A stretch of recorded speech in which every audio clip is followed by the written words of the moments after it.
3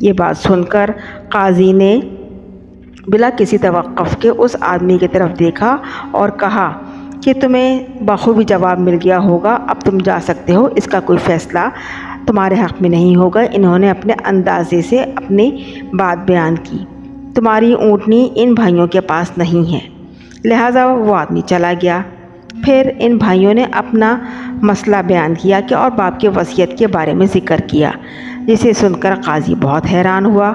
کافی سوچ بچار کے بعد جواب دیا کہ ابھی تم لوگ رک جاؤ یہاں پر، اور کل مجھے اس مسئلے کا جواب دینے کے لیے ٹائم دو، اور میں کل تک اس کا حل بتاؤں گا۔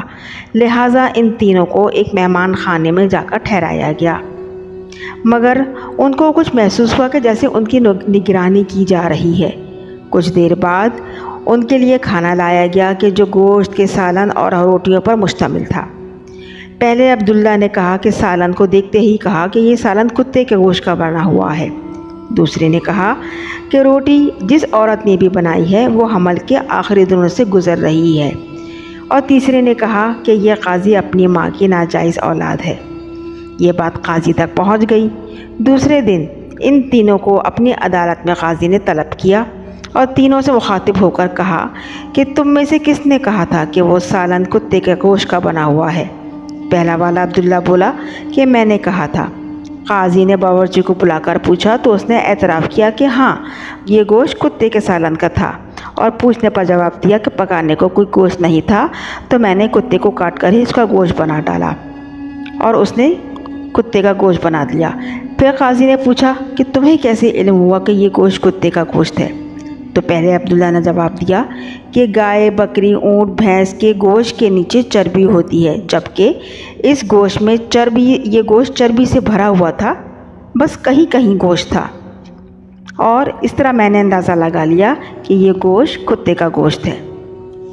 پھر قاضی نے کہا کہ جاؤ، تمہیں اپنے باپ کے مال سے وراثت ملے گی۔ قاضی نے پھر دوبارہ دوسرے والے عبداللہ سے مخاطب ہو کر پوچھا کہ کس نے کہا تھا کہ یہ روٹیاں ایک 9 ماہ کی حاملہ جو پورے دنوں سے کے حمل سے ہے اس نے بنائی ہے، اور تم نے یہ کیسے اندازہ لگایا؟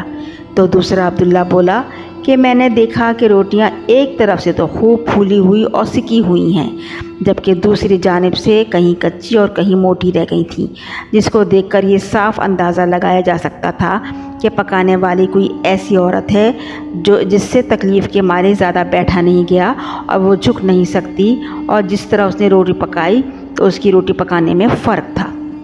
قاضی نے کہا کہ تم وہ عبداللہ ہو جس کو باپ کی وراثت میں حصہ ملے گا۔ پھر قاضی نے تینوں سے مخاطب ہو کر پوچھا کہ یہ کس نے کہا تھا کہ میں یعنی قاضی اپنی ماں کی ناجائز اولاد ہوں؟ تو تیسرے عبداللہ نے کہا کہ میں نے کہا تھا۔ قاضی نے اٹھ کر اندر گیا اور جا کر اپنی والدہ سے دریافت کیا کہ کیا یہ بات سچ ہے؟ تو ماں نے کہا کہ ہاں یہ بات سچ ہے، تم میری ناجائز اولاد ہو۔ قاضی واپس آ گیا اور واپس آ کر تیسرے عبداللہ سے پوچھا کہ تمہیں کیوں کر لگا کہ میں اپنی ماں کی ناجائز اولاد ہوں؟ تو اس نے جواب دیا کہ اگر تم حلالی ہوتے تو مہمان خانے میں نگراں مقرر نہ کرتے، اور نہ ہی کتے کا گوشت پکوا کر کھلاتے، اور نہ ہی کسی تکلیف زدہ حال بد عورت سے روٹی پکواتے۔ قاضی نے تیسرے عبداللہ کو کہا کہ تم وہ عبداللہ ہو کہ جس کو اپنے باپ کی وراثت سے حصہ نہیں ملے گا۔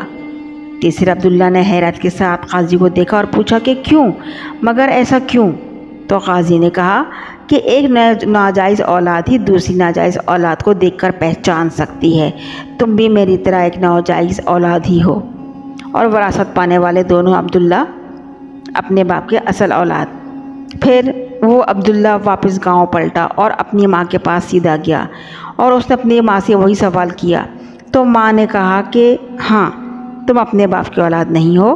ماں نے ماجرا بیان کیا کہ تمہارا باپ ایک دیندار آدمی تھا، وہ ایک بار نماز پڑھنے مسجد جا رہا تھا تو مسجد کے دروازے پر اسے ایک بچہ پڑا ہوا ملا جو بہت رو رہا تھا، تو تمہارا باپ اسے گھر لے آیا اور اس کا نام بھی اپنے دونوں بیٹوں کے ناموں پر عبداللہ رکھ دیا، اور اس کی پرورش بھی تم دونوں کی طرح جیسے اپنے اور بیٹوں کی پرورش کی ویسے ہی اس کی بھی پرورش کی، تاکہ ناموں اور تربیت میں کوئی فرق نہ رہ جائے۔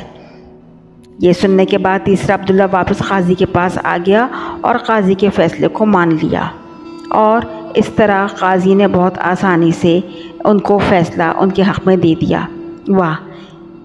یہ تھی عرب کے علم و دانش کے گہوارے، جو کہ خود اپنی ذات میں ایک ادارہ تھے۔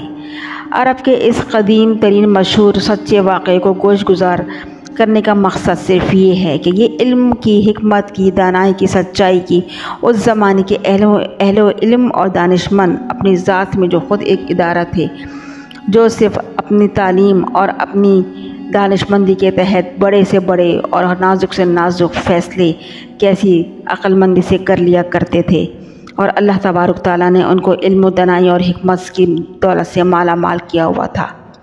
آج کا اگر ہم حالات دیکھیں تو پچھلے حالات سے بہت مختلف ہیں۔ آج ایسی سچائی، دانائی، ایمانداری نہیں ملتی۔ وجہ کیا ہے؟ وجہ اس میں صرف لالچ ہے، وجہ اس میں منافقت ہے، وجہ اس میں ان سب باتوں کی ملاوٹ ہے کہ جو انسان اپنی لالچ اور مفاد کے عوض کرتا ہے۔ آپ سے اس کہانی کو مقصد بیان کرنے کا مقصد صرف یہ تھا کہ ایک باپ نے کس عقل مندی سے اپنے تینوں بیٹوں کو وصیت کی کہ کسی بیٹے کا دل نہ دکھے، اور وہ بیٹے خود اس چیز تک پہنچیں۔ اگر باپ یہ وصیت خود کرتا تو زندگی بھر وہ ان تینوں بھائیوں میں محبت بھی نہیں رہتی، اور وہ اپنے باپ کے خلاف بدگمان رہتے، اور اس قاضی کی بھی علم اور دانشمندی کی قابلیت کو داد دینی پڑے گی کہ جس نے جس دانشمندی سے اس کا فیصلہ کیا، اور وہ تینوں عبداللہ ان کی دانائی اور ان کی حکمت عملی پہ بھی دینی پڑے گی داد کہ انہوں نے کس طریقے سے قاضی کو بھی حیران کر دیا۔ یہ اس زمانے کا علم تھا جو لوگ قرآن اور حکمت کو ساتھ لے کے چلتے تھے۔ امید ہے ویڈیو پسند آئی ہوگی۔ اگر ویڈیو پسند آئے تو لائک، سبسکرائب اور شیئر ضرور کیجیے گا۔ آپ کا ایک لائک، آپ کا ایک سبسکرائب کسی کی زندگی بدل سکتا ہے، کسی کو آگے بڑھنے کا موقع دے سکتا ہے۔ شکریہ، جزاک اللہ۔